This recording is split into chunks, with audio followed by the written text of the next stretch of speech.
Hello everyone, welcome back to our channel Marathi digital world. मित्रांनो, आजच्या व्हिडिओमध्ये आपण पाहणार आहोत पासपोर्ट कसा काढायचा. अगदी सोप्या भाषेमध्ये स्टेप बाय स्टेप संपूर्ण प्रक्रिया आपण आजच्या व्हिडिओमध्ये बघणार आहोत. मित्रांनो, जर तुम्हाला परदेशात फिरायला जायचं असेल, नोकरीसाठी जायचं असेल, शिक्षणासाठी जायचं असेल किंवा फक्त भविष्यासाठी पासपोर्ट काढून ठेवायचा असेल तर हा व्हिडिओ तुमच्यासाठी अत्यंत उपयुक्त होणार आहे. सो व्हिडिओला न स्किप करता संपूर्ण बघा, जेणेकरून सर्व डिटेल तुम्हाला व्यवस्थित समजतील. आणि मित्रांनो, जर तुम्ही चॅनलवरती फर्स्ट टाइम व्हिजिट करत असाल तर नक्की चॅनलला सबस्क्राइब करून बेल आयकॉनला प्रेस करा, म्हणजे भविष्यात येणाऱ्या अशाच नवनवीन व्हिडिओंचे नोटिफिकेशन तुमच्यापर्यंत पोहोचत राहतील जसंही मी व्हिडिओ अपलोड करेल. So without wasting our time, let get started.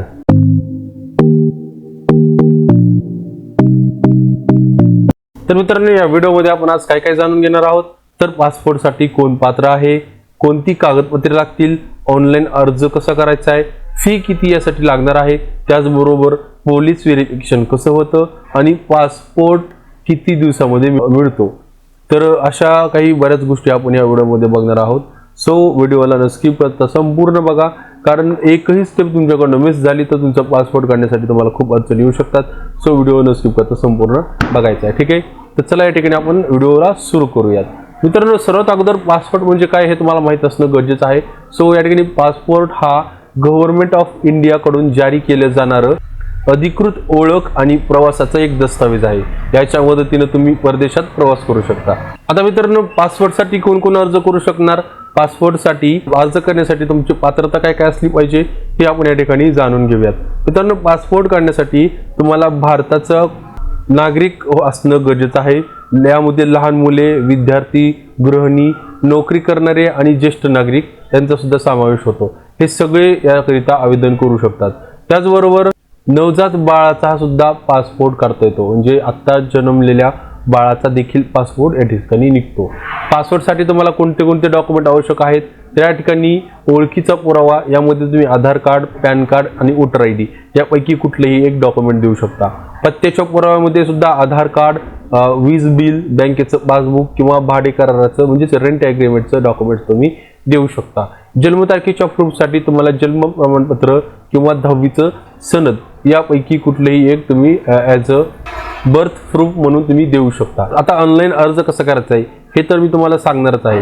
ठीक आहे, आता त्या अगोदर या ठिकाणी पासपोर्ट काढण्यासाठी आपल्याला एकूण खर्च किती येतो तर ते मी तुम्हाला या ठिकाणी सांगतो. तर साधारणपणे 36 पानाचा 10 वर्षासाठी वैध असलेला पासपोर्ट काढण्यासाठी, म्हणजे प्रौढ म्हणजे अडल्टसाठी 10 वर्षाचा 36 पानाचा पासपोर्ट काढण्यासाठी सुमारे 1500 रुपये इतकं जे चलन आहे ते आकारलं जातं. त्याचबरोबर तत्काळ सेवासाठी अतिरिक्त शुल्क घेतलं जाऊ शकतो.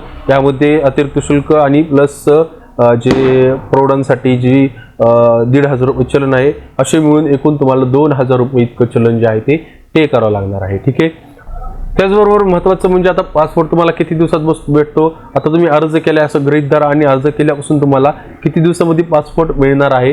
तर सामान्यतः अर्ज केल्यानंतर साधारण 7 ते 30 दिवसाच्या स्थानिक पडताळणीवरती अवलंबून असतं. तत्काळमध्ये अनेक प्रकरणामध्ये काही दिवसात प्रक्रिया पूर्ण होऊ शकते. तर ॲक्युरेट या ठिकाणी 7 ते 30 दिवसाच्या कालावधी तुम्हाला तुमचं जे पासपोर्ट आहे ते मिळून जाऊ शकतं. ठीक आहे, आता मित्रांनो, अर्ज भरण्यापूर्वी तुम्हाला एक महत्त्वाची नोटीस या ठिकाणी तुम्हाला मी सांगू इच्छितो. तर यामध्ये लक्षात घ्यायचे, ज्यावेळेस तुम्ही फॉर्म फिलअप करताल, फॉर्म भरताना तुमचं नाव, जन्मतारीख आणि पत्ता अचूक भरायचा आहे. त्यानंतर अपॉइंटमेंटला वेळेवर पोहोचायचं आहे. सर्व मूळ कागदपत्रे आणि झेरॉक्स सोबत ठेवायच्यात. मोबाईल नंबर सक्रिय ठेवायचा आहे, कारण SMS अपडेट येतात. तर ह्या गोष्टी तुम्हाला लक्षात ठेवणं गरजेचं आहे. आता मित्रांनो, पासपोर्टसाठी अर्ज कसा करायचा हे आपण या ठिकाणी बघूयात. मित्रांनो, अर्ज करण्याकरिता तुम्हाला सर्वात अगोदर passportindia.gov.in या वेबसाईटवरती यायचं आहे. हवं असेल तर तुम्ही CSC मधून सुद्धा यासाठी अप्लाय करू शकता.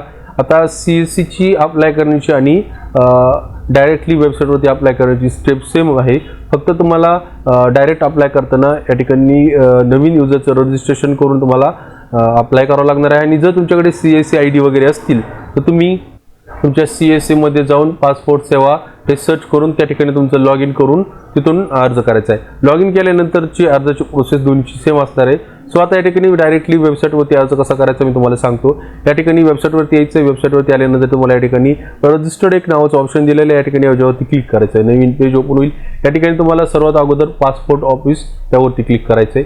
त्यानंतर या ठिकाणी पासपोर्ट ऑफिस सिलेक्ट करायचं आहे. आता तुम्हाला जे जवळचं तुमचं पासपोर्ट ऑफिस आहे ते तुम्ही चूज करू शकता. मला जवळचं पुणे आहे, मी पुणे या ठिकाणी सिलेक्ट केलेलं आहे. या ठिकाणी आता नाव टाकायचं आहे. तुमचं संपूर्ण नाव तुम्हाला या ठिकाणी टाकण्यासाठी विचारलं जातं. या ठिकाणी तुमचं संपूर्ण नाव टाकायचं आहे. तुमची या ठिकाणी ईमेल आयडी टाकायचा आहे. ठीक आहे, ईमेल आयडी टाकल्यानंतर do you want your log in I D to be same as a email I D असं या ठिकाणी एक विचारलं जातं. तुमचा लॉग इन आय डी आणि तुमचा ईमेल आय डी सेम तुम्हाला राहू द्यायचं का, तर या ठिकाणी यसवरती क्लिक करायचं आहे. ठीक आहे, त्यानंतर या ठिकाणी चेक अवेलेबिलिटीवरती क्लिक करायचं आहे. मित्रांनो, चेक अवेलेबिलिटीवरती क्लिक केलं की log in I D is available असा हिरव्या कलरमध्ये तुम्हाला मेसेज या ठिकाणी येईल. तुम्हाला त्यानंतर तुम्हाला खाली या ठिकाणी एक पासवर्ड तयार करायचा. लक्षात घ्यायचं आहे, पासवर्ड या ठिकाणी 9 अंकी असला पाहिजे. यामध्ये तुम्हाला capital letters, small letters, symbols आणि नंबर्स अशा पद्धतीचं पासवर्ड यूज करायचं आहे. ठीक आहे, या ठिकाणी पासवर्ड टाकायचं. त्यानंतर या ठिकाणी साइन अप वरती क्लिक करायचं आहे. मित्रांनो, साइन अप वरती क्लिक केल्यानंतर तुम्ही दिलेल्या ईमेल आय डीवरती एक OTP येईल. तो OTP तुम्हाला या ठिकाणी एंटर करायचा आहे.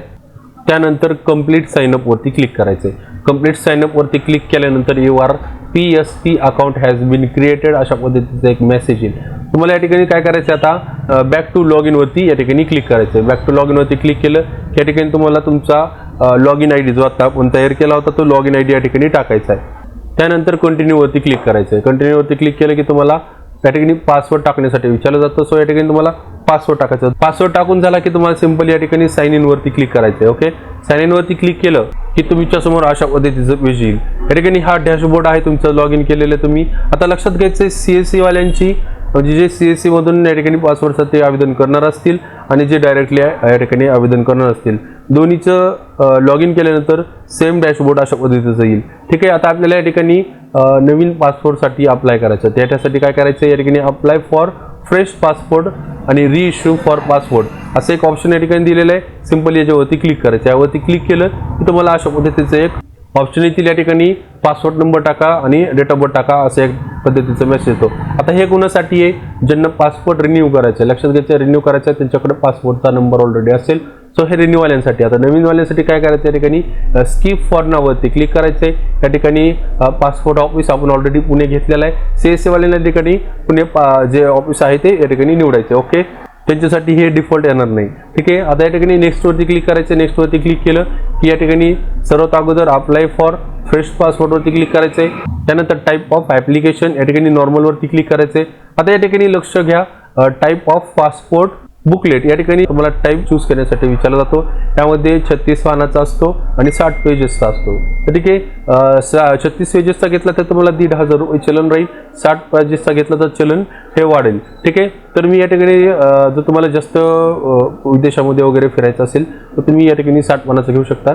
जर तुम्हाला 1-2 वेळेस जायचं असेल किंवा तुम्ही भविष्यासाठी किंवा नोकरीसाठी तुम्ही पासपोर्ट काढत असाल तर तुम्हाला 36 पानाच्या ठिकाणी सफिशियंट होऊन जाईल. ठीक आहे, तर 36 पानावरती मी क्लिक केलेलं आहे. त्यानंतर या ठिकाणी सेव्ह अँड नेक्स्ट वरती सिंपली क्लिक करायचं आहे. सेव्ह अँड नेक्स्ट वरती क्लिक केलं की तुम्हाला या ठिकाणी नाव तुमचं टाकण्यासाठी विचारलं जातं. आता या ठिकाणी तुमचं सर्वात अगोदर नाव टाकायचं आहे आणि या ठिकाणी आडनाव टाकायचं. तर लक्षात घ्यायचं आहे, या ठिकाणी नोट दिलेली आहे. नाव या ठिकाणी फर्स्ट नेम मध्ये म्हणजे गिव्हन नेम मध्ये तुमचं जे नाव तुम्ही टाकणार आहात त्यामध्ये फर्स्ट नेम आणि मिडल नेम दोन्ही या ठिकाणी एक संघ टाकायचं. म्हणजे आता माझं नाव आणि माझ्या वडिलांचं नाव या ठिकाणी टाकणार आणि सरनेम या रकान्यामध्ये टाकणार आहे. ठीक आहे, अशा पद्धतीचं या ठिकाणी नाव टाकायचं आहे. त्यानंतर खाली स्क्रोल करा, तुमचं जेंडर कुठला आहे, मेल, ट्रान्सजेंडर आणि फिमेल तिन्ही प्रकारचे या ठिकाणी जेंडर्स दिलेले आहेत. तुमचं जे जेंडर असेल ते त्या जेंडरवरती तुम्ही क्लिक करायचं आहे. त्यानंतर तुम्हाला या ठिकाणी विचारलं जातं तुम्ही दुसऱ्या नावाने तुम्हाला ओळखलं जातं का. जर तुमचं दुसरं कुठलं नाव असेल तर तुम्ही यसवरती क्लिक करायचं, नसेल तर नोवरती क्लिक करायचं आहे. त्यानंतर तुम्हाला या ठिकाणी विचारलं जातं तुम्ही नाव चेंज केलेलं आहे का. तर तुम्ही तुमचं नाव चेंज केलेलं असेल तर यसवरती क्लिक करायचं, नसेल तर नोवरती क्लिक करायचं आहे. त्यानंतर या ठिकाणी डेट ऑफ बर्थ टाकायची. तुमची जी डेट ऑफ बर्थ असेल 10वीच्या सनदनुसार किंवा तुमच्या TC नुसार या ठिकाणी डेट ऑफ बर्थ टाकायची. आता लक्षात घ्यायचं मित्रांनो, ज्यावेळेस पण तुम्ही या ठिकाणी पासपोर्टसाठी आवेदन करणार असाल त्यावेळेस तुमचं नाव, तुमची जन्मतारीख आणि तुमचं पत्ता हे सगळं तुमच्या सगळ्या डॉक्युमेंटवरचं एकसारखं असलं पाहिजे, थोडी सुद्धा स्पेलिंग मिस्टेक नसली पाहिजे.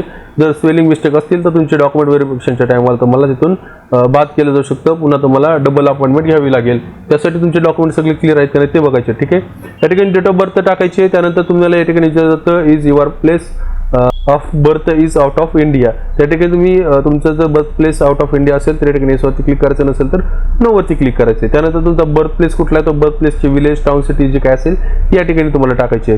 त्यानंतर तुम्हाला या ठिकाणी मॅरिटल स्टेटस विचारलं जातं, डिवोर्सी, मॅरिड, सेपरेटेड किंवा सिंगल किंवा विडो जे काय असेल तुमच्या या ठिकाणी चूज करायचं. माझं मॅरिट मी या ठिकाणी चूज केलेलं आहे. ठीक आहे, त्यानंतर या ठिकाणी सिटिझनशिप ऑफ इंडिया बाय या ठिकाणी बर्थ वरती घ्यायचं आहे. त्यानंतर या ठिकाणी तुम्हाला पॅन कार्ड नंबर टाकण्यासाठी विचारलं जातं.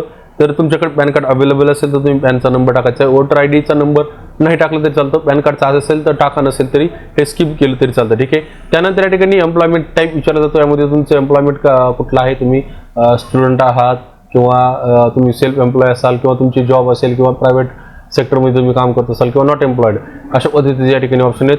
तुमचे जे काही ऑप्शन असेल तुम्ही या ठिकाणी टाकायचे. ठीक आहे, त्यानंतर या ठिकाणी आपल्याला विचारतात जर तुमचे पॅरेंट किंवा पती पत्नी गव्हर्नमेंट सर्वंट आहेत का. आता हे कोणासाठी आहे, इन केस मायनर ॲप्लिकंट, जर मायनर ॲप्लिकंट असेल तर त्याच्यासाठी आहे. ठीक आहे, तर त्यांच्यासाठी विचारलं जातं तुमचे पॅरेंट्स किंवा पती पत्नी हे जे आहेत ते सरकारी कर्मचारी आहेत. या ठिकाणी येस नो तुमचं जे असेल ते तुम्ही करायचे. ठीक आहे, त्यानंतर एज्युकेशनल क्वालिफिकेशनमध्ये तुमचं जे एज्युकेशन झालेलं आहे ते एज्युकेशन तुम्हाला या ठिकाणी एंटर करायचं आहे. ठीक आहे, त्यानंतर या ठिकाणी आपल्याला विचारलं जातं की is applicant eligible for non ECR category. आता ही ECR नॉन ECR कॅटेगरी म्हणजे काय. नॉन ECR कॅटेगरी म्हणजे भारत सरकारच्या नियमानुसार काही नागरिकांना परदेशात जाण्याकरिता किंवा जाण्यापूर्वी अतिरिक्त इमिग्रेशन चेक करण्याची गरज नसते, अशा व्यक्तींना नॉन ECR श्रेणीमध्ये दिलं जातं. नॉन ECR म्हणजे काय तुम्हाला आता समजलेलं. ठीक आहे, आता कोणी कोणी नॉन ECR साठी पात्र असतं, म्हणजे कोणी कोणी याला यस करायचं आणि कोणी याला नो करायचं हे आपण या ठिकाणी जाणून घेऊयात. आता या ठिकाणी यस कोणी करायचं हे अगोदर जाणून घेऊयात.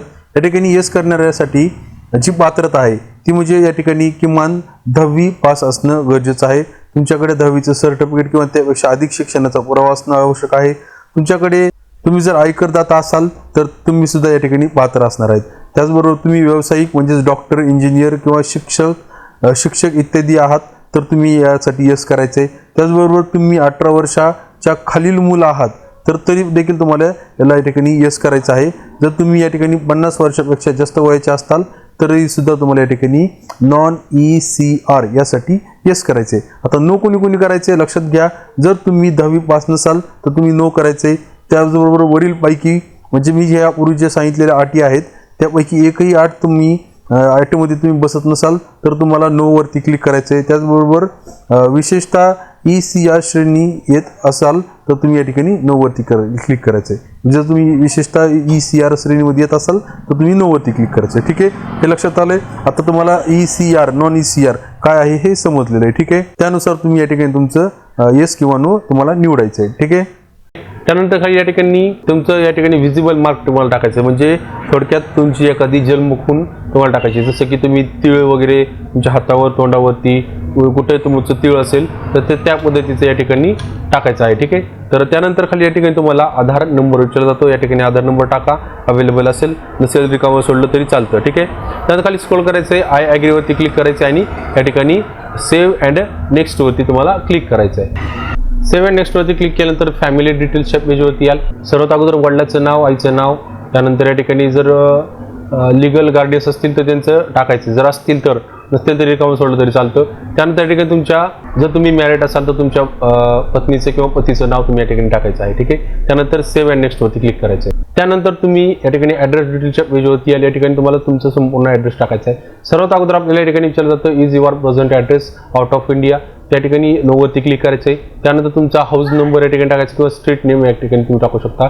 तुमचा विलेज कुठला आहे, पोस्टाचा पिनकोड काय आहे, स्टेट, डिस्ट्रिक्ट, त्यानंतर तुमचं नियरेस्ट पोलीस स्टेशन कुठलं आहे ते पोलीस स्टेशन या ठिकाणी तुम्हाला चूज करायचं आहे. तुमचा मोबाईल नंबर आणि ईमेल ID टाकायचा आहे. ठीक आहे, ह्या गोष्टी टाकून झाल्यानंतर is your present address available. जर तुमचा प्रेझेंट ॲड्रेस दुसरा असेल आणि परमनंट ॲड्रेस दुसरा असेल तर या ठिकाणी येस, तरी येसवरती या ठिकाणी क्लिक करायचं. त्यानंतर is your permanent address same as a present address या ठिकाणी येस वरती क्लिक करायचं, त्यानंतर सेव्ह अँड नेक्स्ट वरती क्लिक करायचं. सेव्ह अँड नेक्स्ट वरती क्लिक केलं की तुमच्यासमोर एक नवीन मेसेज पॉपअप होईल. या ठिकाणी please note that you will be not be able to change the RPO after saving the application form.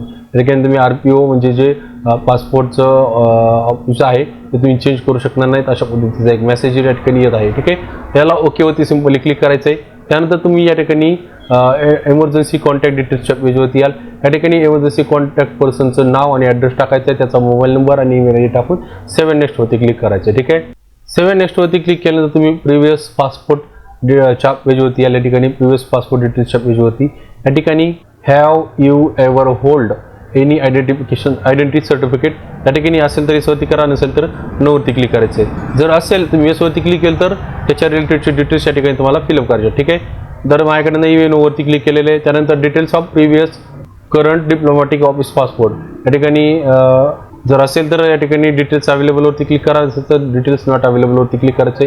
त्यानंतर या ठिकाणी have you ever applied for passport but not issue, तर तुम्ही या अगोदर पासपोर्टसाठी अप्लाय केला का परंतु तुम्हाला भेटलेलं नाहीये असं त्या ठिकाणी विचारलं जातं. तर या ठिकाणी जर तुम्ही अप्लाय केला असेल आणि तुम्हाला भेटलं नसेल तर यावरती क्लिक करायचं, नसेल तर नो वरती क्लिक करायचं. त्यानंतर सेव्ह अँड नेक्स्ट वरती क्लिक करायचे.